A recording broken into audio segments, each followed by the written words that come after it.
fiadanany tompo amintsika rehetra dia ampifaliana trano no ifampizarantsika ny amin'ny filazantsara. Androany tsika dirisika ny amin'ny lohateny fahatelo hoe Kristos, zany hoe Kristy, dikany amin'ny teny hébreu dia hoe Messie. Messie ny tamin'ny teny grika izy dia hoe Jesus Kristos, amin'ny teny hébreu dia hoe Yeshua HaMashiach. Iray ihany ny dikan'izany, Jesosy Kristy. Mitovy lanja daholo na tonono amin'ny teny hébreu na amin'ny teny grika na amin'ny teny iny, mitovy lanja ny fonao ny jeren'Andriamanitra. Dia ahoana indray ny momba an'ilay hoe Kristy. Fantatsika efa ny anarana nomena azy dia hoe Jesosy. Ary natetika koa mpianatra ny teny hoe Jesosy avy any Nazareta, satria taony nahalehibe azy teraka tao Betlehema izy. Dia avy eo moa nasainy ny anjely nentiny Josefa mitsoaka nakany Egypta izy, satria teo ny fofony Heroda mpanjakany ainy. Ary dia rehefa nandeha ny fotoana dia nasain'Andriamanitra indray niverina ho any Nazareta izy, dia taono mahalehibe azy.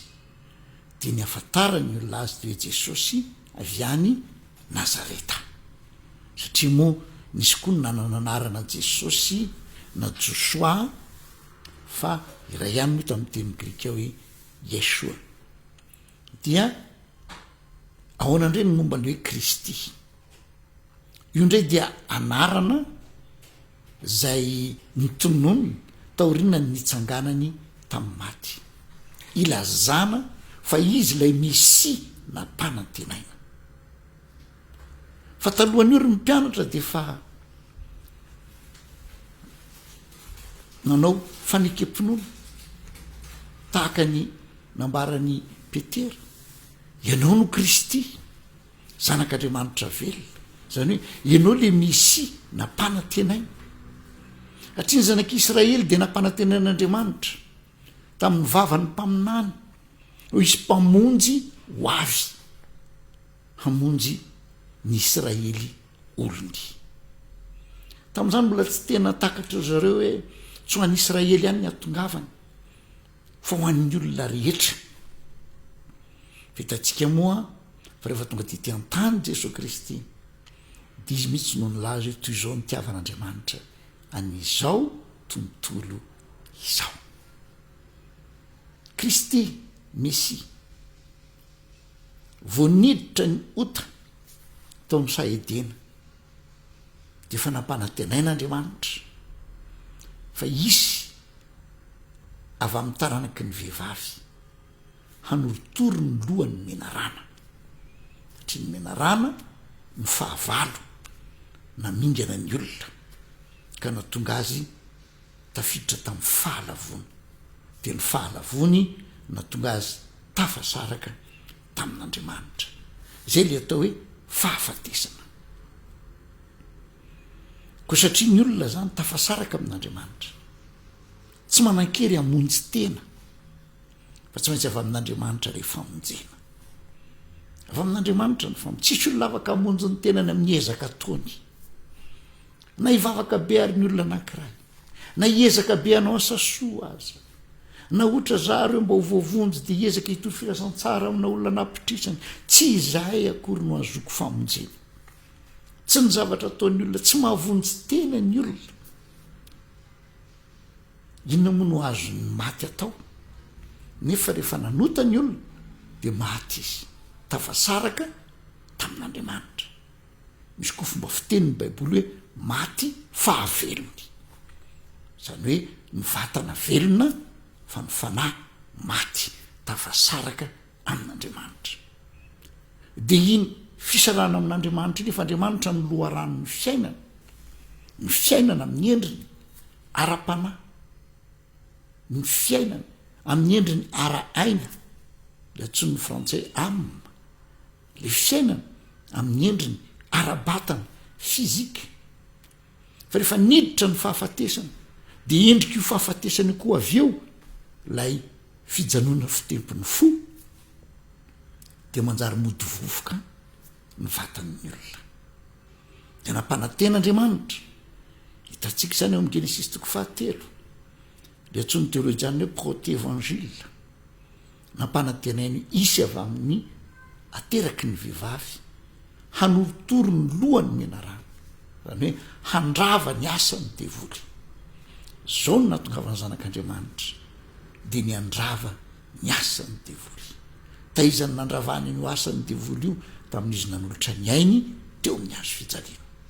Le Jesosy dia anambarana hoe niditra tamin'izao fiainana zao izy, tonga nofo izy, niara-nonina tamintsika izy.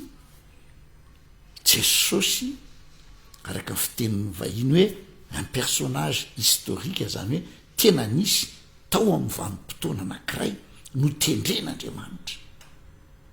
Ny rahan'Andriamanitra ny zanany dia nomeny anarana le zanany hoe Jehova mpamonjy. Jehova satria Andriamanitra nao fanekena. Fandresantsika koa zany teo aloha, Andriamanitra ny fanekena. Fanekena tsy mitovy amin'le fanekena taloha, na dia efa voafy natao azy, satria aloko ny zavatra ho avy ny fanekena taloha sy ny lalàna. Hitantsika eo amin'ny Baiboly zany, tsy azo lavina zany ho an'ny olona tena te hitory tokoa ny filazantsara marina. Tonga ty an-tany izy, niara-niaina tamin'ny olona izy, teo amin'ny 730 taonany teo nanolotra ny aina izy, nisolo toerana ny olona rehetra.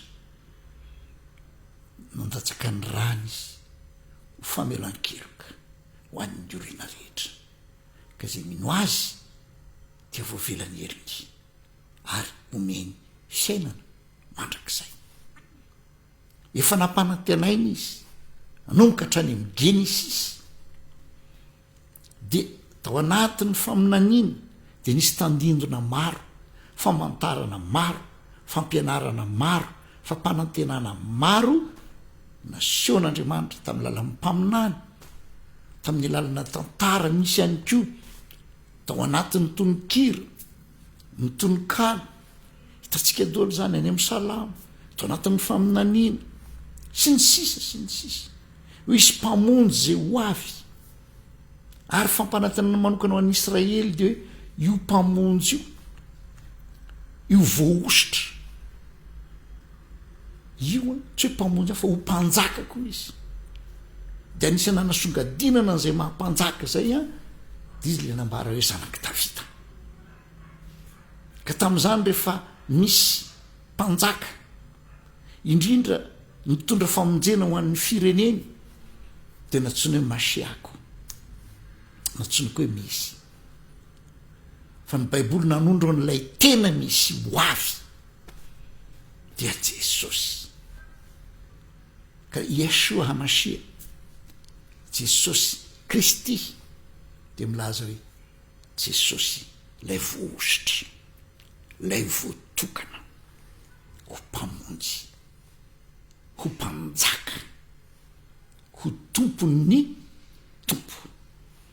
Dia ny mpianatra tateoriana na dia natetika foana ary izy nanony hoe Jesosy rehefa vita ny famonjena nitsangana tamin'ny maty Jesosy, dia Kristy indray natetika miverina tao aminy, satria iny lay misy nampanantenaina, izy lay misy mitondra famonjena. Ny kristiana zany vao manao hoe Jesosy Kristy dia tahaka ny milaza hoe efa tonga ny zanak'Andriamanitra, tonga dia ety an-tany izy, nanatanteraka ny asa mpamonjena izy, ary io famonjena io dia raisitsika amin'ny finoana azy. Dia ny fiainana kristianina, ary zay mihitsy natao hoe kristianina, zany hoe mpanarady any Kristy. Ary izy ny kristianina dia Kristy mihitsy. Ary zay ny tenin'ny Paoly apôstôly, tsy izaho tsy ny velona fa Kristy ny velona ato anatiko. Ary zay vilomako amin'ny nofo dia vilomako amin'ny finoana an'ilay efa tia ka nanolotra ny ainy hamonjy Jesosy milaza ny anarany, Kristy milaza ny asa vitany sy ny toerana ametran'andriamanitra azy ka tsisy mpamonjy hafa, tsisy famonjena avy amin'ny hafa, tsy misy anarana hafa azony olona famonjena afa-tsy ny anarany Jesosy Kristy. Mino azy va ianao? Mino azy de ho vonjeny.